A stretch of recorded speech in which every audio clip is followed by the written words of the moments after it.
Assalamualaikum warahmatullahi wabarakatuh. Jumpa kembali dengan Pak Andrian dalam pembelajaran daring Bahasa Indonesia. Kali ini Pak Andrian berkesempatan untuk menyampaikan materi di kelas 10 ya, dengan kurikulum Merdeka ya. Nah, ini merupakan materi di bab 2. Kita lihat.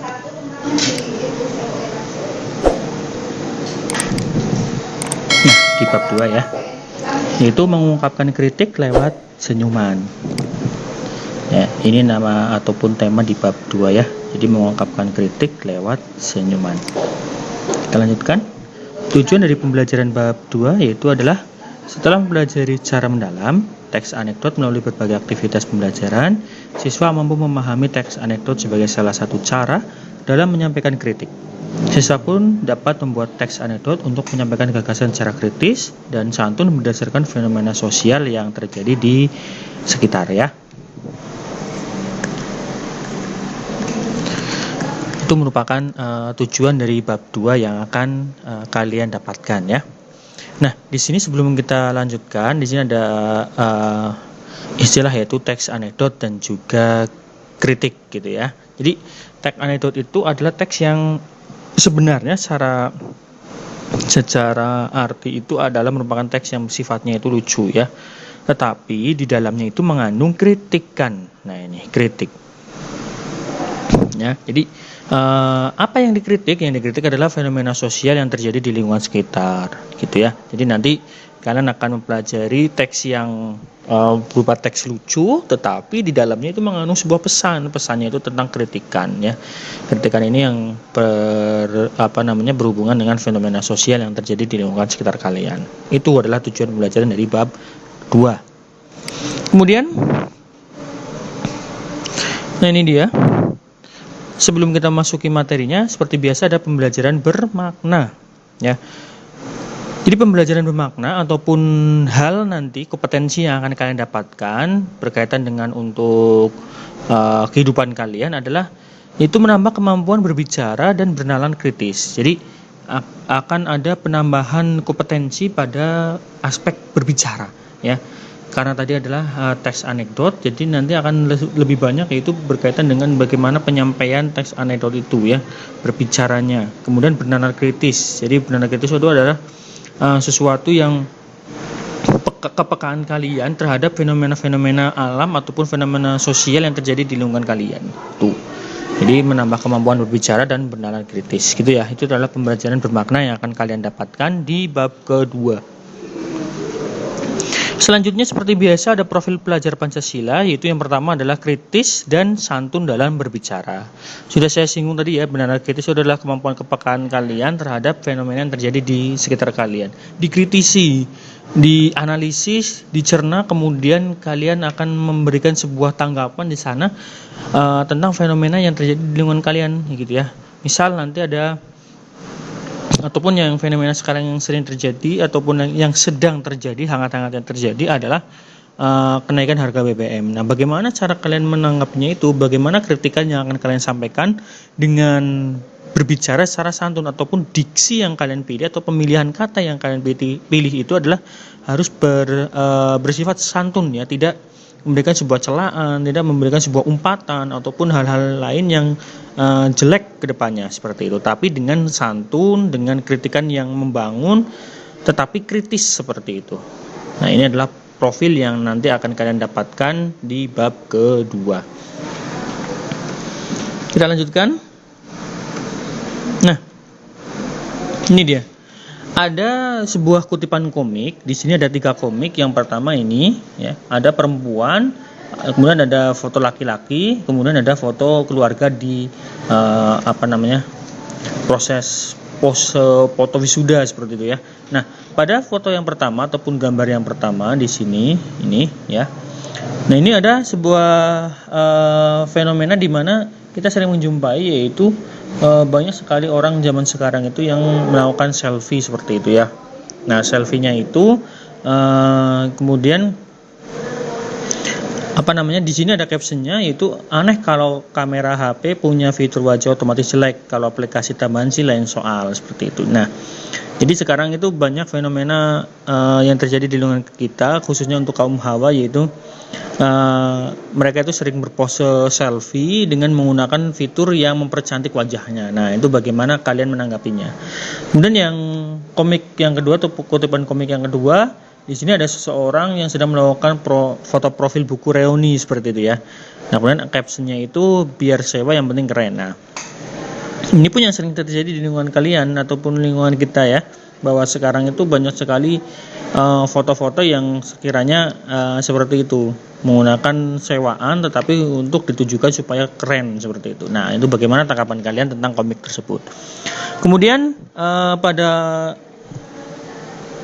kutipan komik di sini yang ketiga, di sini ada sebuah keluarga yang sedang melakukan pose foto wisuda. Nah, di situ ada tulisan klise, selama kuliah malas baca, setelah sarjana juga, tapi pada berpose di depan rak buku.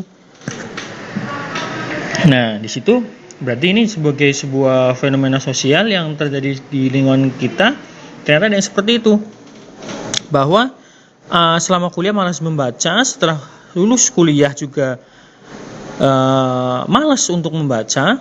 Kemudian di situ ada mereka berpose di depan ataupun di sebuah gambar atau backgroundnya itu adalah rak buku. Nah, itu bagaimana tanggapan kalian menanggapi sebuah fenomena tersebut? Nah, silakan kalian berikan tanggapan kalian tentang 3 kutipan komik tersebut ya di buku kalian.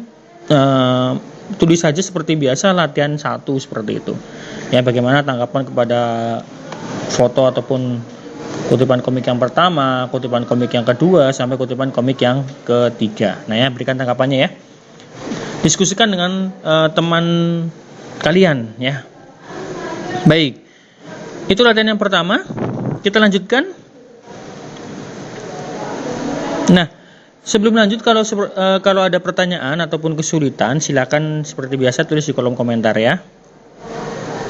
Dan jangan lupa untuk subscribe channel Pak Andrian ya, untuk mendukung channel Pak Andrian untuk terus eksis dalam proses pembelajaran. Terima kasih ya. Nah, ini pembelajaran yang pertama di bab yang kedua itu, yaitu mengidentifikasi pesan pada teks monolog yang mengandung kritikan sosial. Nah, ini mohon maaf. Nah, ini merupakan subtema di bab yang kedua pada pembelajaran yang pertama, mengidentifikasi pesan teks monolog yang mengandung kritik sosial. Mengidentifikasi ya, kita akan berarti mengidentifikasi pesan yang ada di dalam monolog. Baik, kita lihat. Ada sebuah pengantar di sini. Kali ini kalian akan menyimak anekdot aural berbentuk lawakan tunggal ataupun stand up komedi. Lawakan tunggal ataupun komedi tunggal merupakan penyajian lawakan yang dilakukan seorang diri di atas panggung. Nah, ini yang bernama komika ya, biasanya disebut sebagai sebuah istilah dengan kata komika ya untuk stand up komedian. Orang yang melakukan lawakan tunggal menyampaikan sebuah topik dengan cara bermonolog. Melalui lawakan tunggal, seorang komika berusaha mengungkapkan ketidaksetujuannya terhadap sesuatu, baik berupa kritik sosial yang berdasarkan penelitian maupun kegelisahan diri sendiri. Nah, itu. Ya, jadi di sini ada sebuah nanti kalian akan menyimak sebuah anekdot aural berbentuk lawakan tunggal ya, biasanya sering disebut sebagai stand up komedi. Nah, itu ya. Orang yang melakukan stand up komedi itu namanya atau istilahnya disebut sebagai komika ya. Mereka ini melakukan sebuah lawakan tunggal ini didasarkan kepada sebuah ketidaksetujuan ya terhadap sesuatu, ataupun baik berupa kritik sosial ini yang berdasarkan penelitian juga ada, maupun kegelisahan yang berasal dari diri sendiri, seperti itu ya, karena mungkin ada kebijakan pemerintah yang sekiranya sekarang memberatkan masyarakat, kemudian ataupun yang lain. Nah, itu merupakan sebuah kegelisahan diri sendiri disampaikan menjadi sebuah lawakan, tetapi di dalamnya itu mengandung pesan. Nah, itu adalah sebuah anekdot ya. Oleh karena itu, lawakan tunggal ini disebut sebagai komedi cerdas. Nah, ini.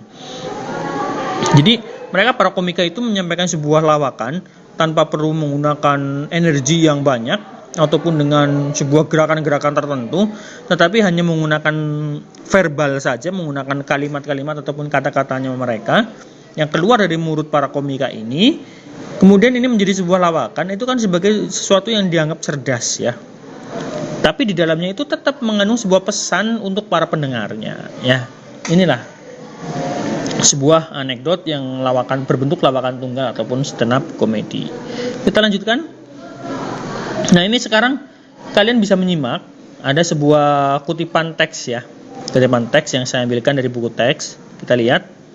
Nah, ini ada teks berjudul Liburan Kuli Bangunan. Saya bacakan ya. Assalamualaikum warahmatullahi wabarakatuh. Perkenalkan, nama saya Didi. Di sini ada kuli bangunan. Wah, berarti saya satu-satunya yang ada di sini. Ngomong-ngomong soal liburan, buat kebanyakan orang, liburan itu obat stres. Tapi ini buat saya itu malah bikin stres. Datang liburan, orang-orang sibuk nyiapin rencana mau liburan kemana. Saya malah sibuk nyari alasan. Anak saya minta liburan. Pak, ingin ke Dufan. Nah, Jakarta banjir. Yaudah Pak, ke Tangkuban Perahu. Nah, perahunya bocor. Ah, bilang saja Bapak nggak punya uang. Nah, itu cerdas ya. Anak saya itu memang jarang liburan. Saya bawa ke tempat kerja saja, menurut dia itu sebuah tamasya ya. Baik pagi sampai sore dia anteng nyusun Lego pakai batu bata. Kalau orang lain nyusun Lego, anak-anak yang jadi robot, anak saya jadi pos ronda gitu ya. Pulang ke rumah ditanya sama istri saya, gimana nak, seru mainnya sama bapak? Mantap mah, pokoknya udah gede aku mau jadi kuli bangunan. Hei, masa perempuan jadi kuli bangunan? Gak apa-apa mah, emansipasi. Ya, anak saya itu memang jarang liburan, jadi dia itu norak. Kemarin saja saya bawa ke mandi bola, dia bawa handuk. Istri saya langsung ngomong, nak, mandi bola itu nggak usah bawa handuk, kan udah disediain. Tapi bukan cuma anak saya saja yang jarang liburan. Satu-satunya liburan saya ya di acara ini. Buat saya kompetisi ini ya liburan. Gimana enggak coba? Saya dapat pergi ke Jakarta, tidur di hotel, kasurnya empuk. Kalau saya tidur langsung terbayang hal yang indah. Nggak kayak di rumah, saya ketika tidur langsung terbayang cicilan. Tapi gara-gara itu saya sering diprotes sama anak saya. Dia bilang begini, Bapak curang, tidur di hotel makan nasi kotak, tiap hari naiknya lift. Nah, kan Bapak kerja di sana. Apa Pak kerja? Pret. Katanya Jakarta banjir. Iya nak, banjir, makanya Bapak ke Jakarta naik tongkang. Anak saya itu sering protes ya, karena dia tuh ingin banget ke Jakarta, ingin ke Dufan gitu. Kalau orang lain, anak yang lain ingin tahu Dufan, dia pasti dibawa ke Dufan. Kalau anak saya itu tahu Dufan, saya bawa ke warnet. Tuh nak, Dufan tuh lihat tuh. Tapi saya jadi tahu walaupun dari warnet ya, ternyata banyak wahana di Dufan itu. Salah satunya rumah miring. Nah, rumah miring ini kalau mandor saya tahu itu dibongkar itu pasti. Saya aja masang bata miring dimarahin. Ini orang dengan sadar tanpa pengaruh alkohol ngebangun rumah miring. Ini anak proyek mana yang bikin ini? Bikin malu komunitas. Saya Didi, terima kasih. Nah, itu merupakan sebuah sebuah teks anekdot ya. Nah, ini setelah ini silakan kalian bisa lengkapi, ini latihan 2 ya, kalau maksud saya latihan 2. Silakan kalian tentukan tema itu apa, temanya apa, masalah yang dihadapi apa, unsur humornya itu apa. Silakan kalau unsur humor itu tuliskan kalimat-kalimat yang mengandung humor ya dari teks tadi. Pesan yang disampaikan apa dari pengarang ya. Silakan nanti kalian tuliskan amanat ataupun pesan yang disampaikan dari teks anekdot tadi ya, kuli bangunan itu tadi ya. Kemudian apa pesan dalam teks yang tersampaikan dengan jelas ya, pesan teksnya tersampaikan dengan jelas apa tidak. Kemudian yang kedua, apakah masalah sosial yang diangkat relevan dengan kehidupan masyarakat? Hal apa yang perlu ditambahkan agar teks ini dapat lebih baik dalam menyampaikan sebuah pesan sosial. Nah, ini silakan kalian diskusikan ya. Kalau kalian kurang jelas, silakan kalian buka di buku paket ya, saya kira ada di situ, karena ini saya ambilkan dari buku paket ya. Jadi tadi ini ada teks ya, ada teks liburan kuli bangunan. Silakan kalian baca teksnya itu, kemudian lengkapi Ini latihan soal yang kedua ini ya. Temanya apa, masalah yang dihadapi apa, unsur humornya seperti apa ya. Kalau unsur humor itu tadi, silakan kalian tuliskan kalimat-kalimat yang mengandung adanya sebuah lawakan di sana atau humornya.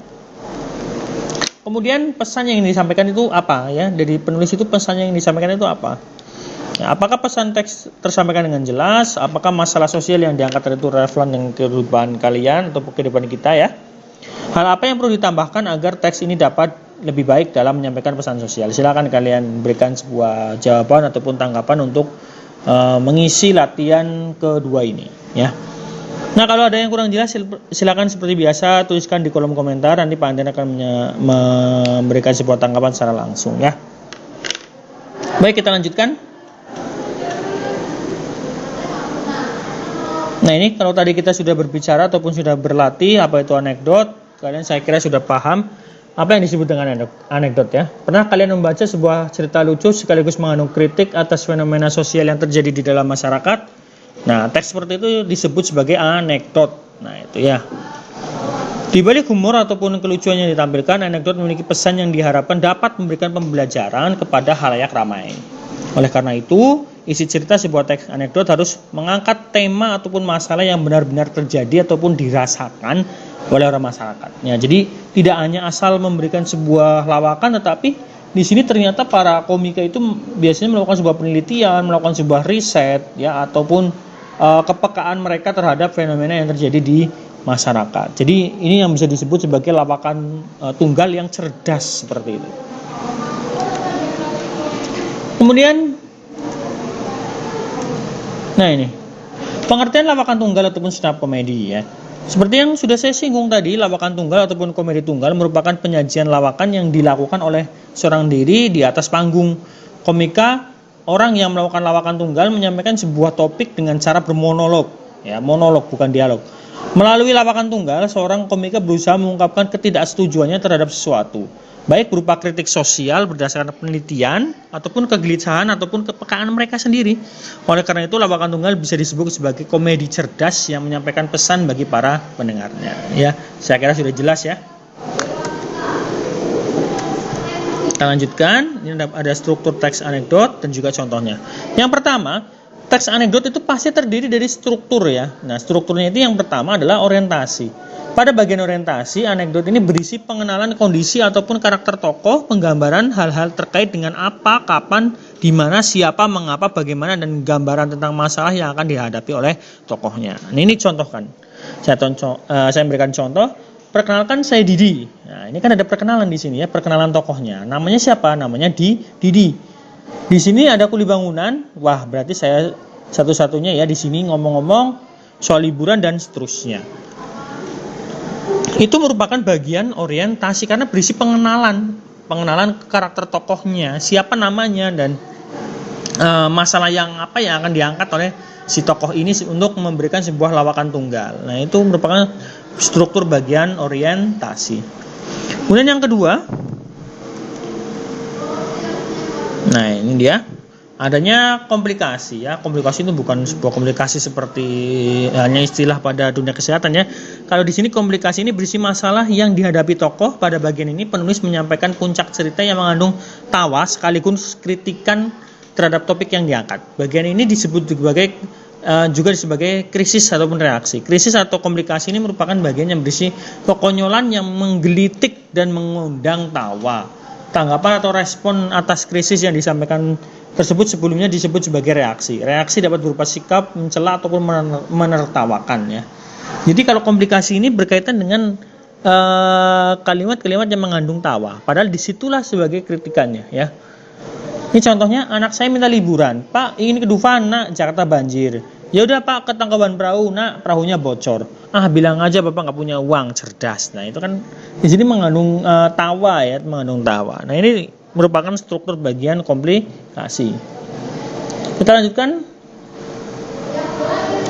Nah, ini yang selanjutnya adalah evaluasi, berisi komentar terhadap isi ataupun pesan dari fenomena yang telah diceritakan. Pada bagian ini disebut sebagai koda juga. Namun bagian ini bersifat pilihan, dapat ada ataupun dapat tidak. Ya, contohnya anak saya itu memang jarang liburan seperti itu. Ini opsional ya pada bagian evaluasi ini.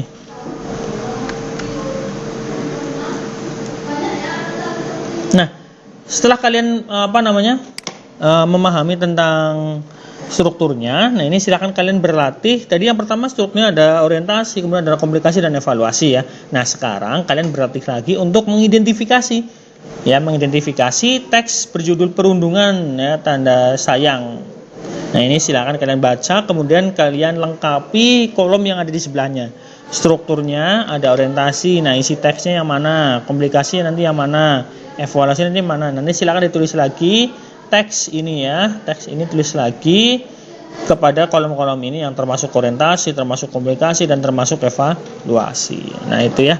Nah, kalau masih kurang jelas seperti biasa silakan tulis di kolom komentar, nanti Pak Andrian akan memberikan tanggapan secara langsung ya. Baik, terima kasih, saya cukupkan di sini, ataupun ini pada bab kedua untuk pembelajaran yang pertama. Nah, seperti biasa kalau kalian kurang jelas seperti biasa silakan tulis di kolom komentar, dan jangan lupa untuk subscribe selalu channel Pak Andrian dan tonton sampai selesai, jangan di skip ya. Terima kasih atas atensinya. Assalamualaikum warahmatullahi wabarakatuh.